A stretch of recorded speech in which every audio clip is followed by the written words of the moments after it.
ఈ 34వ కీర్తనంతా కూడా ఆయన అనుభవాలు చెబుతున్నాడు. ఆయన యందు భయభక్తులు కనిపించిన వారికి ఏ మేలు కొదువై ఉండదు. సింహపిల్లలైనా ఒకవేళ ఆకలిగని ఉంటాయేమో, కానీ ఆయన ఆశ్రయించే వారికి ఏ మేలు కొదువై ఉండదు. ఏమండి, ఎంత అద్భుతం!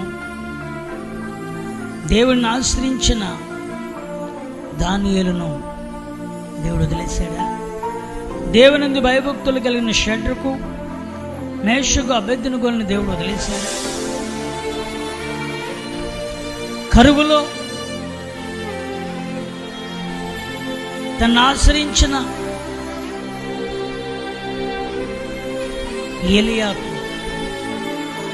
తన దాసుడిగా తన కోసం రహస్యంగా నిలబడిన ఏలియాకు దేవుడు ఏమండి కరువులో సైతము రొట్టెయు మాంసమునిచ్చి పోషించాడు. స్తోత్ర, హల్లెలూయా. ఆయన ఆశ్రయించిన వారిని, ఆయన యందు భయభక్తులు ఉంచిన వారిని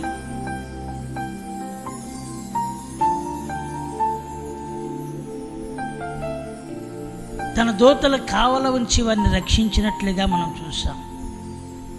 తన కాపుదలిచ్చి వారిని తప్పించినట్లుగా చూసాం.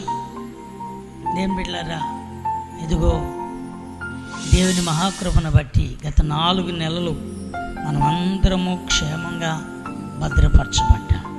స్తోత్ర.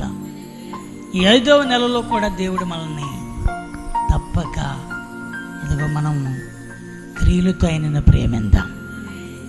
ఎలా? మాటతోనూ నాలుకతోనూ